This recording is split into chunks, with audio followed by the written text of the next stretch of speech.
Hello out there, and today I'm going to be unboxing a knife that for a long time I've considered one of my grail knives. And if you've seen the title of this video, you know what it is. You know that it is a Benchmade and it is the Anthem.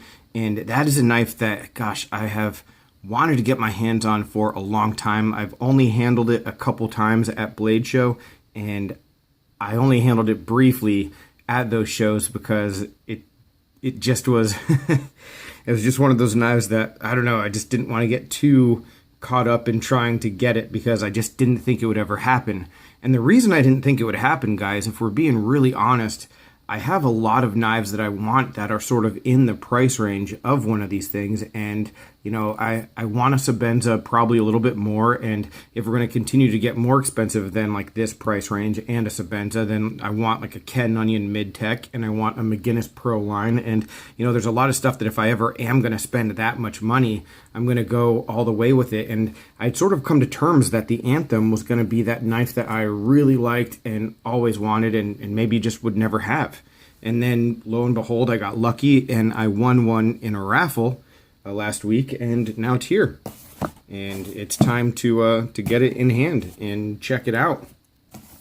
So I've got the Super Freak here that's going to help me unbox this. And yeah, like I said, I have handled the Anthem before.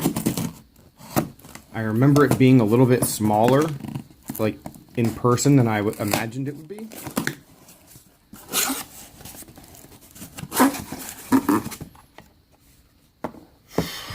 But yeah, at Blade Show, wow, at Blade Show the last couple of years, I had it in hand for like 30 seconds, and then I knew I just had to put it back. It just didn't seem right.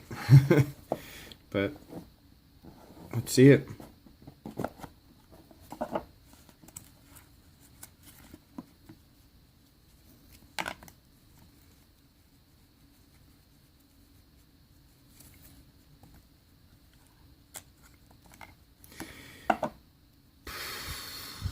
Well, there we have it.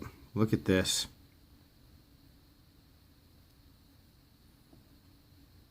When it comes to Benchmade in the blue class, this is probably the cream of the crop. It's just an absolute beauty.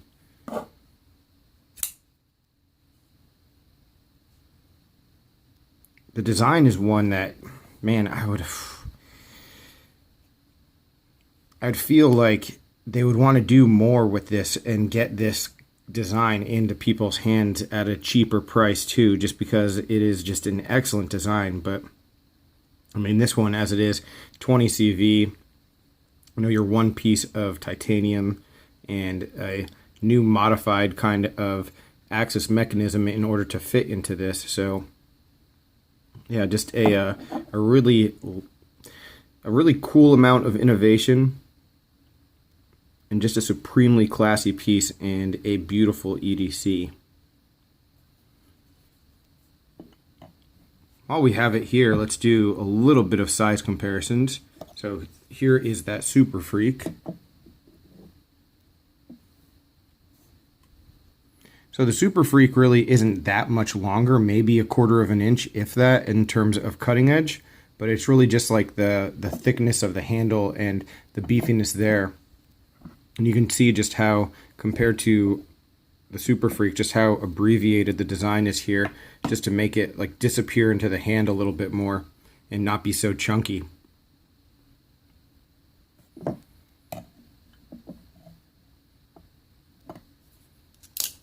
right, let's see, what else do we have? Mini Griptilium. And Paramilitary 2.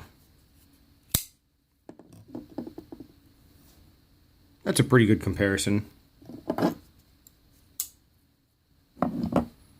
yeah, let's just look at some of the details, and I'm trying to look over the camera and actually see it with my own eyes as well. But I mean, you do have a number of embellishments here, just with, and the centering on this one is just slightly off to the side, so not out of the ordinary for Benchmade, but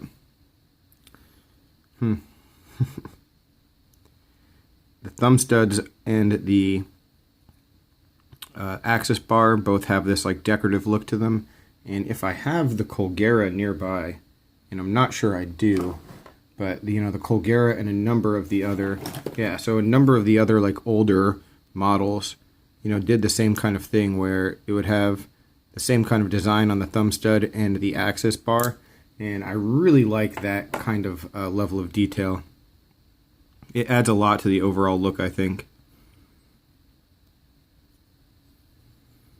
The titanium is machined really nicely.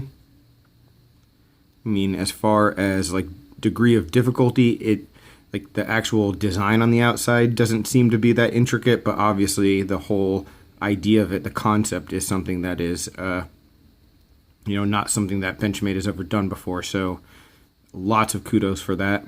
One of the big talking points that people have had is the clip. I mean, it's something. I'm keeping it. I'm not changing a thing on this knife. I'm not modding it. I don't think it needs it at all. I understand people like might want to change the clip out, but honestly, like every aftermarket clip that I've seen on this just doesn't look quite right. So while this clip is certainly gonna draw some particular kinds of comments, I also haven't seen one that I like better than this. So that's all there is to that. It is reversible. Let's see. So there's no side to side at all. No up and down. And extremely smooth.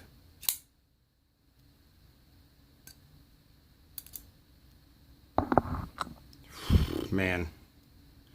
Here we have it. Benchmade Anthem. Super stoked about it, guys. Obviously, if I could change one thing, I would just have that go this way, but who knows, maybe I could tweak that out and adjust that just a little bit. Looks like it might be possible. But any questions, guys, comments, complaints, suggestions, let me know down below. What do you think of the Anthem? What do you think about knives in this price range, around like $350 to $400?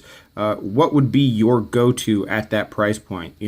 For me, like I said, I mean, next time I spend that much money, and I've only ever spent that much money once, but the next time I do, it'll be on a Sebenza 31. I'm 99.9% sure, and it would have been that instead of the Anthem. So what would your knife be in that price point? Are you a hinderer guy? Would you go after one of those Striders? Like, there's a lot out there that is sought after at that price point. What would it be for you? Let me know down below. But thanks for watching. Take care, and I will talk with you guys soon. Have a good one.